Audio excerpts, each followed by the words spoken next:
back. I am Jason Salyer, and I have been accused of being a minimalist from time to time.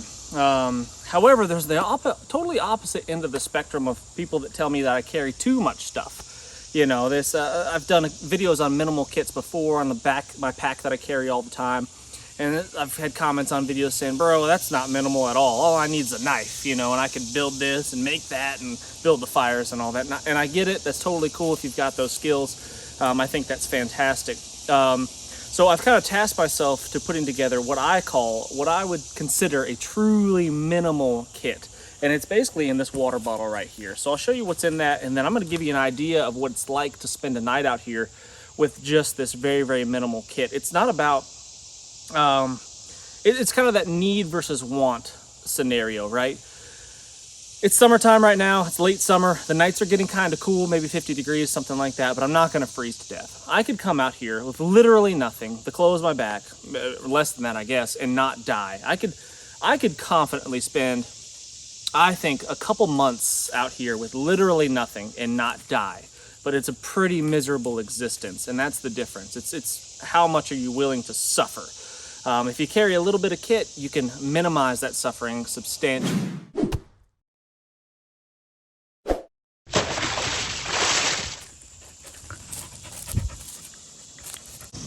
All right, so this is just a clean Canteen. I believe it is the 24-ounce variety of clean Canteen. I've had this one for a long time. This is not one, this used to be kind of my gym work water bottle. This is not something that I took into the woods and put in the fire. As you can see, it's pretty clean. But anyway, that's going to be remedied today. But inside this clean Canteen water bottle, well, I mean, this is the container, right? This is something that I could boil water in. I could purify my water and make it safe to drink. Obviously, there'd be chemical contaminants and all that kind of stuff to be considered, but for the most part, you're looking at waterborne pathogens that you need to eliminate, and being able to boil in a metal container like this is going to be the ticket. So inside here, I have what I would consider the absolute minimum shelter, and this is a trash bag. It's one of the 42-gallon drum liners. A 55er or 50, whatever it is, would be better, would be more ideal, obviously, because it's bigger. But this is what I had laying around, so I used a 42, and it is enough to give you the absolute minimum coverage for precipitation. And then, you know, this could be used for all sorts of other things. You could use it to, as like a makeshift poncho, cut a hole in the top, put it over your head, that kind of thing, keep you out of the elements a little bit more, make yourself a mattress, stuff it with leaves. You know, the sky's kind of the limit of what you can use a simple piece of kit like that, but that is my shelter. All right, next on the list here is a knife. It's just a way to cut some cordage, a way to feather some sticks out to get yourself a fire going a little bit easier. Gut a fish if you should happen to be able to collect one, you know, whatever you'd use a knife for. Process tender material with the back of the edge here, strike a ferro rod if you had one. Just, you know, a knife is kind of one of those essential pieces of kit that I try to never leave home without, and this is just an inexpensive Mora Eldris solid little knife. Not a very big blade, but it does 95% of what you would use a knife for. I've got a lighter in a watertight exotec sleeve that keeps it functioning. Even if you were to drop it completely in the water, it's not going to lose any of its fuel because it's protected by this lid. And then, a little bit tricky to fish out, but it's in there, is just some cordage to rig up some sort of shelter. Most likely is what I would need that for, but again, cordage can be used for all sorts of things. This is bank line, and it's about 50 feet. I didn't measure it exactly, but that's about 50 feet of bank line. I use bank line because it's smaller. It's fairly strong, not as strong as paracord, but it is pretty strong. But I could put 50 feet of it in my water bottle very easily with room to spare. And that, my friends, is the limit of what I would call the absolute minimum kit that you could spend a relatively comfortable evening out here in the woods. Would it be comfortable by most people's standards? Absolutely not. But would it keep you mostly dry? Yeah. Could you get a fire going? Yeah. Could you boil some water, purify it? Yep, absolutely. So let's set up our camp and I'll walk you through that. Here, girl. Good girl. Good girl. This 42-gallon drum liner, as you can see, is not quite big enough as is. Do I want to cut this thing to make it a little bit bigger, or do I want to keep it intact as a bag? I think in this situation, if I was going to have to spend the night out here, I was lost, whatever it may be, I think that I would probably cut this and make it a bigger sheet.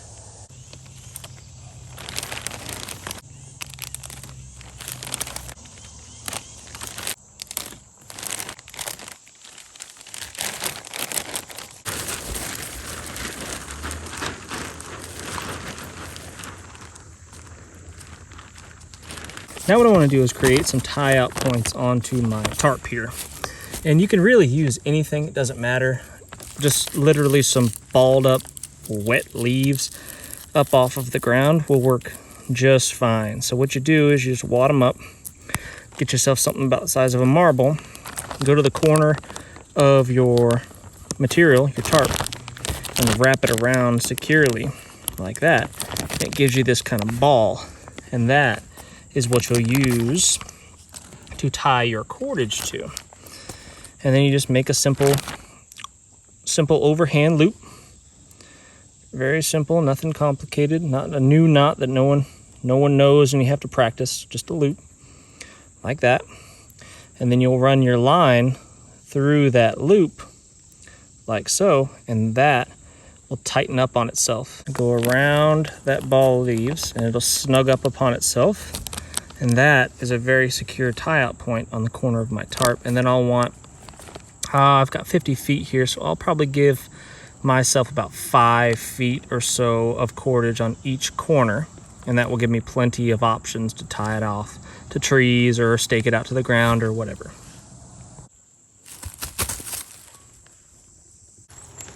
All right, now to secure one of my corners of my trash bag to the tree, I'm just gonna wrap around the tree, and I'm gonna do just like tying my shoes basically. I'm gonna cross the line over, pull it relatively snug against the tree like so, and then I'm just gonna take a loop, a single loop through, and pull it tight, and that holds very securely with just that simple knot right there. And then when I get it undone, just pull a loop, everything comes out. So really quick knot to untie, quick to tie and quick to untie as well. So very easy, just like that. All right, now on the other side, what I'll do is I'll go around my tree, pull it pretty tight, pull the tarp pretty snug, not crazy because obviously it's a trash bag. It's not gonna hold up to a crazy amount of abuse, but I'll go around the tree, I'll go over the line, and that makes it really nice and tight. I'll go around the tree one more time, as long as I have enough cordage for it, and I do. I'll take this tag in now. I'll go over that main line, and it basically does a half hitch right there, and that friction will hold it in place while I put just a simple slip loop like this. A slip loop. And that holds it extremely secure. It's not going to go anywhere. And when I want to get it undone, I just pull the tag like that, and the whole thing comes loose. And now what I have is a strung up tarp that just needs to be secured on the corners to make it into some sort of shelter. Maggie's already assumed the shelter position. Ain't you, girl? Oh, get that bee. She's trying to bite the yellow jackets, and I don't think she's going to like what happens when she gets a hold of one. All right, shelter is complete. Basically, I like how the little tie-outs on the trash bag turn it into little decorative awning flaps. That's a nice touch, I think. But basically what you got is something to keep any rain off of you that should be falling down.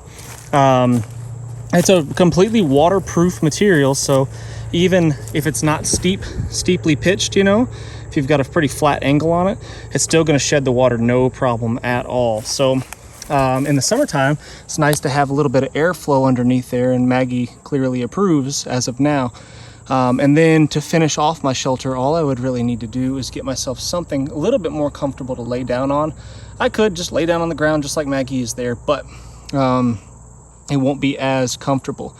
In the wintertime, I would want something pretty substantial to insulate me from the cold ground. But in the summertime like this, I just need something that's a little bit, drier, a little bit cleaner, basically. So for that, I'm going to use white pine, and there's no shortage of that right here. I prefer a small fixed blade knife as opposed to a folder. Just sturdier, more reliable in my opinion. Even this small little mower like this with a, 2 1/4 inch blade, whatever it may be, can take down a tree of this size, no problem. You just need to bend the fibers, bend the tree, stretch the fibers a little bit, and then give it, make sure you can see what I'm doing, and then give it a push, and it cuts almost all the way through with just one swoop. And then I'll bend it the other way, and then maybe one more time, and I'm through.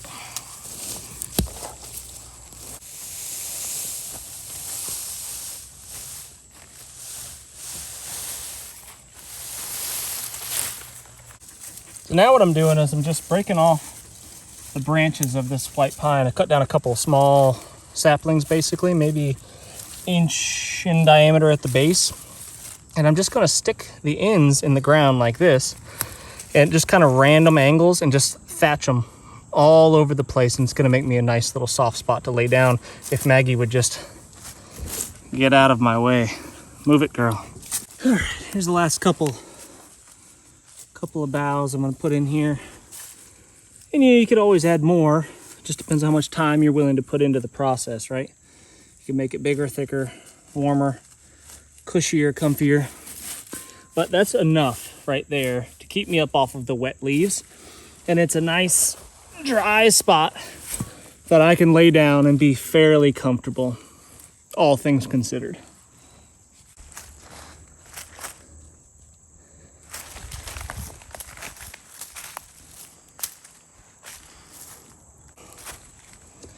And now from here, all that I would really want to do is get myself a drink of water, right? Build myself a fire to purify that water. And that fire will also keep me warm, keep any bugs, mosquitoes, and stuff at bay this evening when I bed down.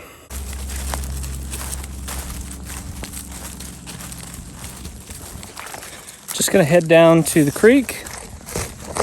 Luckily, where I live, there's water sources pretty much everywhere, so it's not that big a deal. If you live somewhere else, your absolute minimum kit might be a 5-gallon jerry can full of water. I don't know.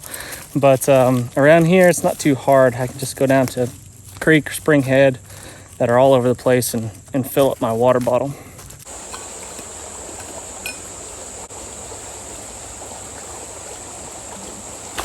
So it's been raining a ton, and the water in the creek has really got a lot of sediment in it. So we might want to do some sort of pre-filter. And then for that, I could probably just use my t-shirt. Maybe a little sweaty, but it'll have to do.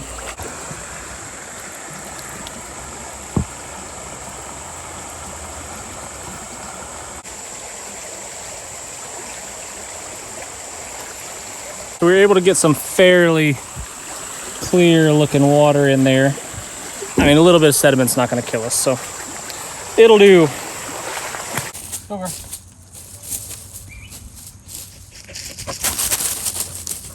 Good girl.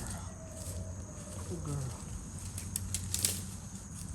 So now what I need to do is get my water boiled. And what I like to generally do is get my bottle kind of set up stationary, so it's not going to move around very much.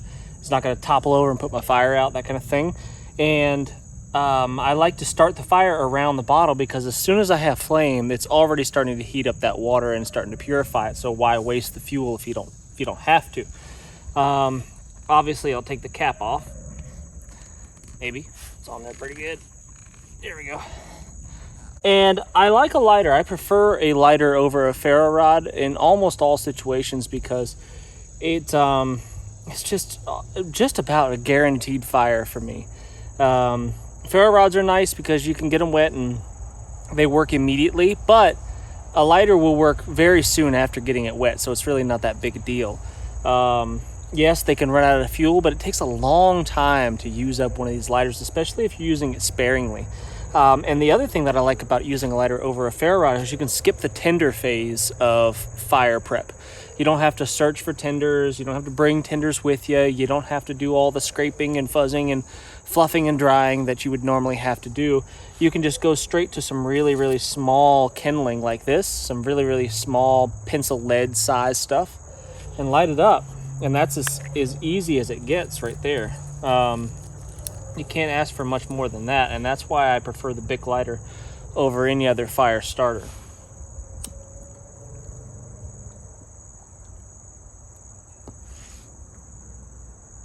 So that's already heating my water immediately. There's no screwing around. It's getting the job done already. And then I can just start adding some twigs around the base of my bottle. Again, I don't need this fire necessarily for warmth because it's not cold.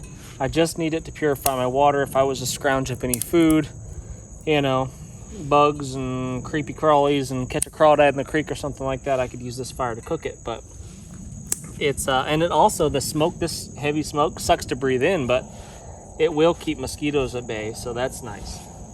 I'll take smoke over mosquitoes any day.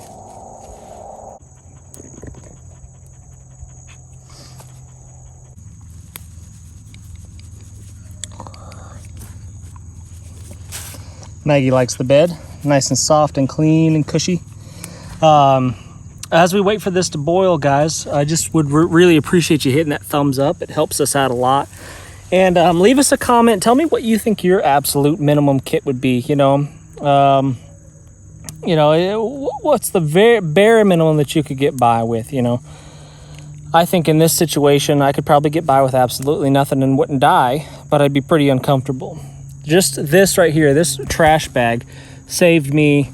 If I was to try to create something that was as watertight as this, a shelter as watertight as this, it would take me hours. I bet minimum probably 4 hours to make something remotely as waterproof as this. It wouldn't even be as this good, actually. So let me know what your absolute minimum kit would be. All I need is a bottle of whiskey and a Bowie knife.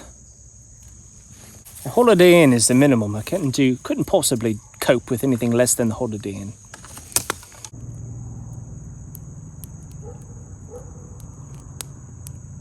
The difficult part about boiling water in a water bottle is retrieving it out of the fire without extinguishing the fire. And it can be a little bit tricky, but something that I do. I picked this up from somewhere. I'm not exactly sure where I learned this trick. I do not take credit for it, but I'm going to put a stick down in that bottle. And it's going to be kind of like a gorge hook. A primitive gorge hook. It's going to be able to get lodged sideways in the neck of that bottle, and I'll be able to lift it out of the fire without putting the fire out.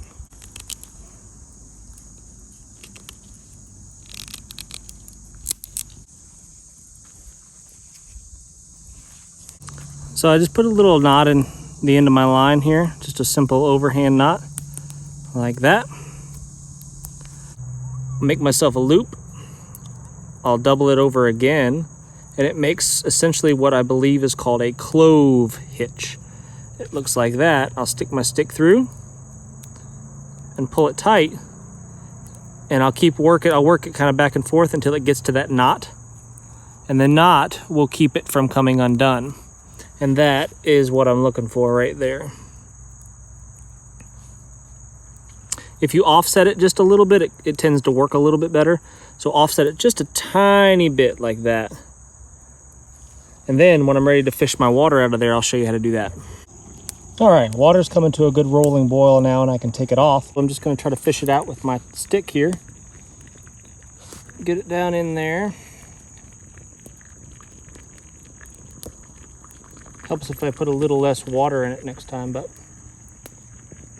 I'll get her done. Just gotta lodge it sideways in the neck of the bottle like that. Be careful not to dump it on yourself. And then hopefully you've had enough forethought to have a nice flat spot to sit it down. where it won't fall over like that. And then you just let it cool down. Let it cool down, and then you'll have yourself a drink of water that is nice and clean and won't make you have the runs, which is nice. If it got cold, I'd have to stoke this fire up and I'd have to keep it going. I'd have to have a good sized pile of firewood if it was cold. If it wasn't cold, I'd just let that fire go out, and I would just lay here underneath my makeshift tarp, and it gives me enough. I can't stretch out completely. If I stretch out completely, my feet hang out. Not that it's a big deal, because my feet will not really matter if they get too wet, but it covers up my torso and will keep the most important parts of me nice and dry. I've got a soft-ish bed that's cleaner and up off of the dirt, which is nice, and plus it smells like pine, which is always a good thing. And I'll be able to see myself through the short term, no problems with this very, very minimal kit. Anyway, guys, thanks for watching. I really, really appreciate it. Don't forget to hit the thumbs up, leave us a comment, and we will see you next time. What do you think, girl?